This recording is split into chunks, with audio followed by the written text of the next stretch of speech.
یہ تبدیلیاں امیر طبقے کو مزید فائدہ دیں گی. مرات یافتہ طبقے کراچی کے چہرے کی اس بدنما خوشنمائی سے عالمی معیار کا شہر بن جانے پر جشن تو منا سکتے ہیں، مگر ان تبدیلیوں کی وجہ سے آنے والی تباہی بہرحال ان میں اور عوام میں کوئی فرق نہیں کرے گی. اگر کراچی کے گندے نالوں اور برساتی پانی کی نکاسی کے سسٹم پر تجاوزات بنتی رہیں تو غریب اور امیر دونوں طبقے سخت نقصان اٹھائیں گے. تو حل یہ کہ ایک زمین کو ہتھیانے کا عمل روکیں، اس کو واپس بیک واٹرز کو ریکلیم کریں ان اٹس اون پوزیشن، اور مائی کلاچی بائی پاس پہ جہاں یہ 2 ڈرینز آ کے ملتے ہیں وہاں پر ایک فلائی اوور بنائیں. ایک فلائی اوور مچھی کے لیے، مینگرووز کے لیے ہونا چاہیے. کیوں صرف گاڑیوں کے لیے ہو؟ ان کی بھی تو ٹریفک ہے، کیوں نہیں ان کو جانے دیتے؟ مار دیا ان کو، ختم ہی کر دیا.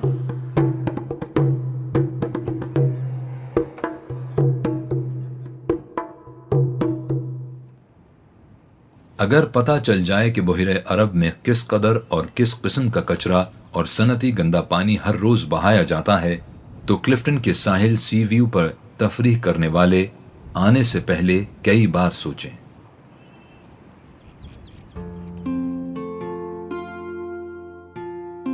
کراچی شہر کو روزانہ 665 ملین گیلن صاف پانی ملتا ہے، جس میں سے 520 ملین گیلن پانی گھریلو صارفین کو اور 145 ملین گیلن پانی صنعتوں کو مہیا کیا جاتا ہے.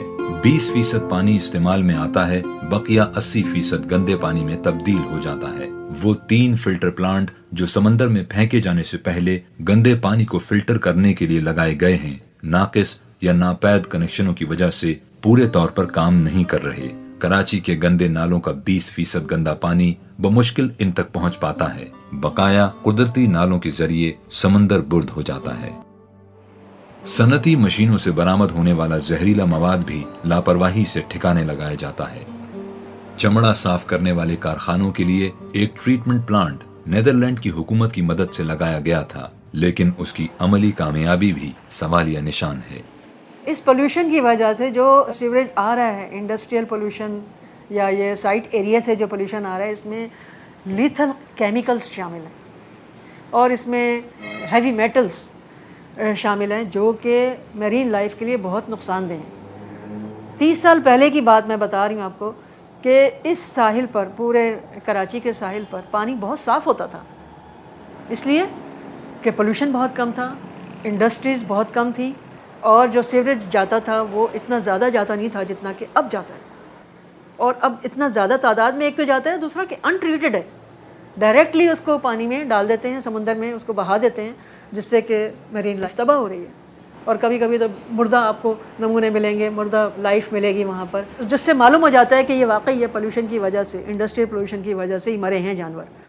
لانڈھی کی بھینس کالونی شہری انتظامیہ کی سنگدلی کی زندہ مثال ہے. 4 لاکھ گائے بھینسوں کے 1500 فارمز کسی ایک جگہ پر دودھ دینے والے جانوروں کی دنیا بھر میں سب سے بڑی جگہ ہے. یہاں سے 8 لاکھ گیلن کھاد نالوں کے ذریعے سمندر میں ڈال دی جاتی ہے. اس کا کچھ حصہ پھیلا کر سکھا لیا جاتا ہے، جس کی وجہ سے اوزون گھٹاتی میتھین فضا میں شامل ہو رہی ہے. یہ مواد ارد گرد کی سمندری حیات کو ختم کرنے کا باعث بن رہا ہے. لیاری ریور اور ملی ریور کی وجہ سے جو سمندر میں جو پولوشن آ رہا ہے، آپ دیکھتے ہوں گے وہاں پہ انلیگل نیٹ جو یوز ہوتا ہے، کترا نیٹ، جو لوگ بھی انلیگل نیٹ استعمال کرتے ہیں وہ وہاں سے چھوٹی چھوٹی مچھلیاں پکڑ لیتے ہیں، اور ان چھوٹی چھوٹی مچھلیوں کو جو کہ لوگوں کی عام خوراک کا حصہ نہیں بنتی، بلکہ وہ جو ہیں مرغیوں کے پولٹری فارم میں ایز اے فوڈ کے طور پہ یوز ہوتی ہیں تاکہ ان کی جلد گروتھ ہو سکے. جب وہ مرغیاں کھا لیتی ہیں تو تمام پولوشن جو کہ ان فشز میں ہوتا ہے وہ ٹرانسفر مرغیوں کے مسلس میں ہو جاتا ہے، اور وہی مرغیاں پھر ہم اپنے استعمال میں لے کے آتے ہیں، جس کی وجہ سے وہ ہمیں مختلف پریشانیوں کا سامنا کرنا پڑتا ہے. 2 جو بڑے ندی ہیں نا، ملیر اور لیاری، ان کے دونوں طرف باکس ٹرنکس ڈالنے کی ضرورت ہے، دونوں بینکس میں. باکس ٹرنک کا مطلب کورڈ ڈرینز، بڑے بڑے ڈرینز، تاکہ سوئج اس میں آ کر مل جائے اور پھر وہی ڈرینز جا کر سمندر سے پہلے ٹریٹمنٹ پلانٹ میں مل جائیں تاکہ وہ ٹریٹ ہو کے پھر پانی سمندر میں گلے، اور جو باقی ندی کی جگہ رہ جائے وہ بارش کے لیے کام آ جائے. تو یہ پلان بہت سمپل ہے، اور جو اس کی ایسٹیمیٹ آئی ہے وہ صرف 7 ارب روپے آئے ہیں. جو کہ تقریباً $120 ملین کے قریب بنتے ہیں. تو یہ تو کچھ بھی نہیں ہے. اگر کراچی کے آبادی اور سمندر سب کو بچانا ہے اس گندگی سے تو یہ تو کچھ بھی نہیں ہے. یہ حقیقت کہ اس مسئلے کا مستقل حل موجود ہوتے ہوئے بھی اس پر تندہی سے عمل نہیں کیا جا رہا اپنی جگہ اذیت ناک ہے. آج تک کراچی کے لیے تمام ماسٹر پلان منصوبہ بندی کے مضبوط اصولوں پر ہی بنائے گئے. ان میں بڑھتی ہوئی آبادی کے ساتھ زمین کے صحیح استعمال اور گندے پانی کی نکاسی جیسے مسائل کے دیر پا حل موجود ہیں. مگر جیسا کہ ہوتا آیا ہے ان پر بھی سیاسی سرد مہری کی بدولت عمل نہ کیا گیا. پچھلی مقامی انتظامیہ کے تشکیل دیے گئے کراچی اسٹریٹجک ماسٹر پلان برائے سن 2020 اور اس پر کارروائی کے درمیان فاصلہ بڑھتا ہی جا رہا ہے. میری نگاہ میں 4 بنیادی اصول ہیں. اگر ہم وہ اپنا لیں تو یہ جو زیادتیاں ہیں قدرتی ماحول کے خلاف، سماج کے خلاف، معاشرے کے خلاف جو یہ پروجیکٹس نافذ کر رہے ہیں وہ بہت حد تک کنٹرول ہو سکتی ہے. وہ اصول کیا ہیں؟ پہلا اصول کہ پلاننگ جو ہے اور پروجیکٹس وہ کسی طرح سے بھی ایکولوجی، جس علاقے میں شہر واقع ہے اس علاقے کی ایکولوجی کو برباد نہیں کرے گا. دوسرا اصول یہ ہے کہ جو لینڈ یوز ہے، زمین کا استعمال، وہ سوشولوجیکل اور انوائرمنٹل بنیاد پہ کیا جائے گا. صرف زمین کی ویلیو یا پوٹینشیل ویلیو پہ فیصلہ نہیں کیا جائے گا اس کے استعمال کا، جو کہ آج کل ہوتا ہے کہ اس سے کتنے پیسے بنائے جا سکتے ہیں. زمین کو ایک کموڈٹی بنا دیا ہے، اسے اثاثے کے طور پہ دیکھنا پڑے گا. تیسرا اصول یہ ہے کہ جو بھی منصوبہ ہو اس سے اکثریت کو فائدہ ہو، اور اکثریت آپ کی ورکنگ کلاس اور لوور مڈل کلاس کی ہے، تو ان کی جو ضروریات ہیں وہ اہمیت رکھتی ہیں. اور جو آخری اصول ہے کہ جو ثقافتی اثاثے ہیں، چاہے وہ عمارتوں کی شکل میں ہوں، چاہے وہ لوک ورثے کی شکل میں ہوں، کسی بھی شکل میں ہوں، مختلف کمیونٹیز کے جو شہر میں رہتی ہیں ان کو تحفظ دیا جائے. تو اگر آپ یہ 4 اصول اپنا لیں تو میرے خیال میں منصوبہ بندی کی شکل بالکل تبدیل ہو جاتی ہے. ترقی کرنے یا نہ کرنے میں سے ایک کو چن لینا اتنا آسان نہیں. سرگرم کارکن نشاندہی کرتے ہیں کہ جہاں ترقی کرنا اہم ہے وہاں عوام کا اپنے حقوق سے آگاہ ہونا بھی اتنا ہی ضروری ہے. انہیں سوچنا ہوگا کہ کتنی ترقی چاہیے اور اس کے لیے کیا کیا گنوانا پڑے گا.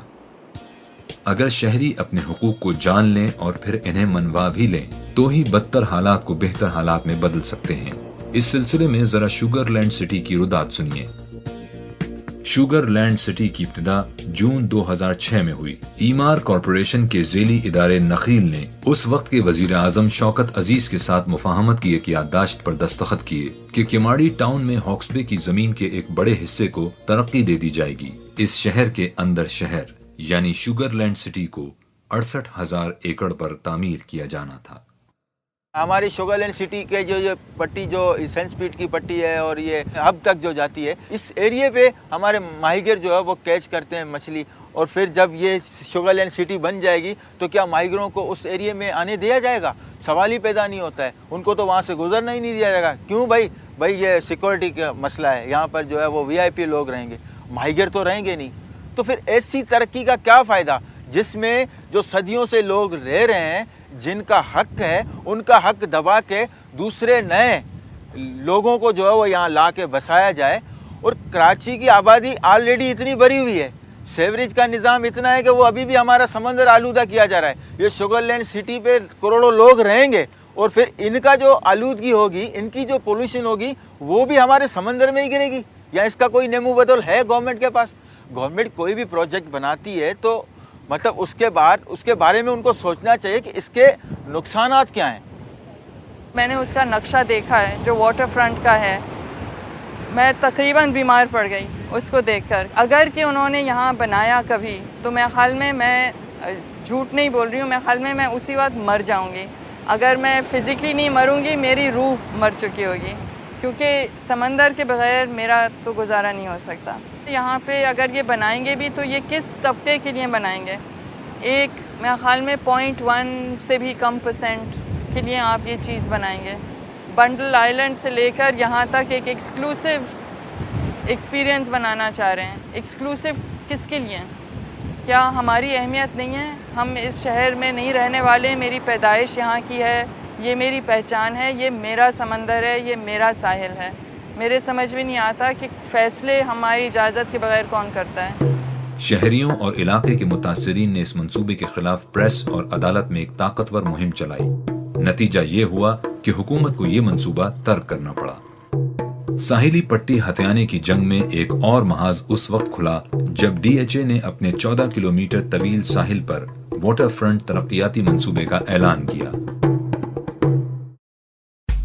ایک بار پھر hotel, towers, flats, shopping complexes اور تفریحی مقامات کی بھرمار سے سی ویو بیچ سے گزری کریک تک پھیلے بیچ کو داغدار کرنے کا منصوبہ بنایا گیا.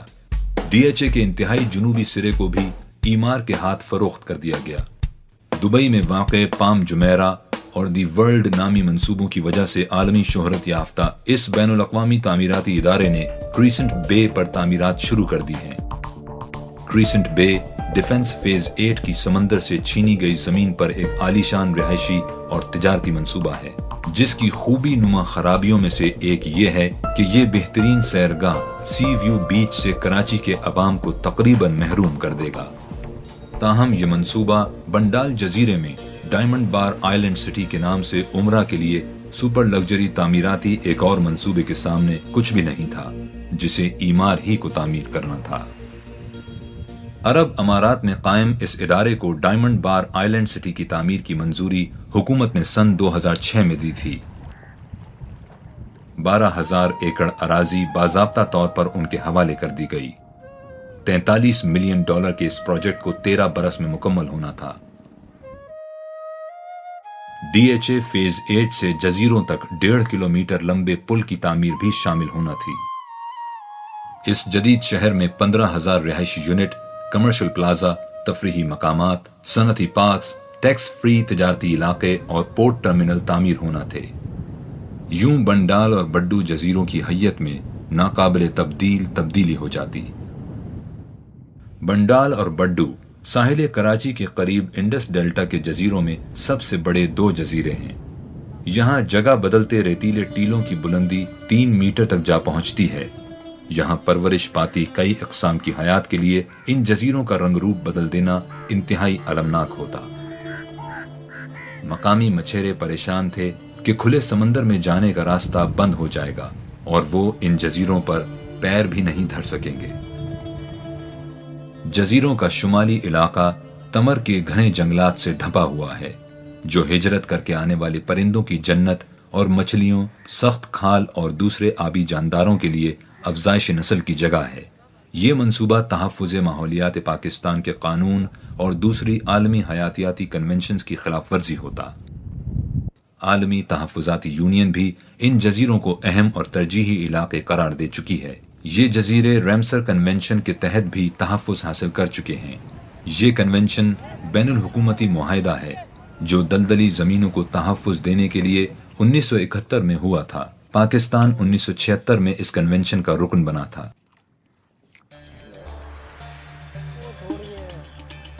مینگرووز یعنی تمر کے جنگلات کی تباہی نہ صرف نباتات اور حیوانات کا خاتمہ کر دے گی بلکہ علاقے کو سونامی اور سمندری طوفانوں کی زد میں بھی لے آئے گی. کراچی کا جو ساحل ہے اس پہ ہمیشہ سائیکلون آتے ہیں. سائیکلونز 40s میں بھی آئے، 30s میں بھی آئے اور کافی انہوں نے تباہی مچائی. مگر جو سب سے بڑا سائیکلون یہاں آیا تھا وہ 1906 میں آیا تھا، جس کے نتیجے میں پانی جو ہے سمندر کا وہ منوڑا بریک واٹرز کے اوپر سے گزر کے سینسکٹ رچ پہ اوپر سے گزر کے شہر کے اندر داخل ہو گیا تھا. 110 میل فی گھنٹے کی رفتار سے ہوائیں چلی اور اس کی تفصیلات سب موجود ہیں سندھ کے گیزیٹیا میں. چھتیں اڑ گئیں مکانوں کی، درخت جڑوں سے اکھڑ گئے، اور پرانا شہر سارا جو کہ اونچائی پہ ہے مقابلتاً باقی شہر کے، وہ بھی سارا پانی سے بھر گیا تھا. اور یہ سائیکلون پھر آ سکتا ہے. اور یہی جو آپ کی مینگروو سوامپس ہیں، یہی جو آپ کے فلیٹس ہیں، یہی ہیں جو سائیکلون سے آپ کو بچائیں گے کچھ حد تک. پوری طرح تو خیر نہیں بچا سکتے. ذرا سوچیں کہ اگلے 15 برس میں کراچی کا کیا حال ہوگا جب اس کی آبادی مزید بڑھ چکی ہوگی. ہم سمندر کی زمین چراتے رہیں گے، اور کیا اس پر سمندر خاموش تماشائی بنا رہے گا؟ کیا ہم سمندر کی حرکت کو محدود کرتے رہیں گے اور اس کے پانیوں میں زہر ملاتے رہیں گے؟ سائنسدانوں کے مطابق کراچی جنوبی ایشیا کے ان 20 بڑے شہروں میں شامل ہے جہاں سطح سمندر کے بلند ہونے کا براہ راست خطرہ موجود ہے. کیا ہوگا جب سمندر بپھر کر ہم پر چڑھ آئے گا؟ موجودہ معاشی عدم استحکام نے چند متنازع منصوبوں کو روک تو دیا ہے، لیکن زر فطرت کی طرح خلا کو پسند نہیں کرتا. موقع ملتے ہی زر، زمین اور منافع کا لالچ پھر سر اٹھا لے گا.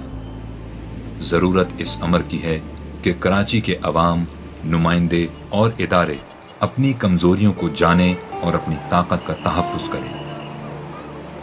انہیں اپنے حقوق کی خاطر متحد ہو کر کام کرنا ہوگا تاکہ ساحل سمندر جیسے عوامی مقامات کو پاک رکھا جا سکے.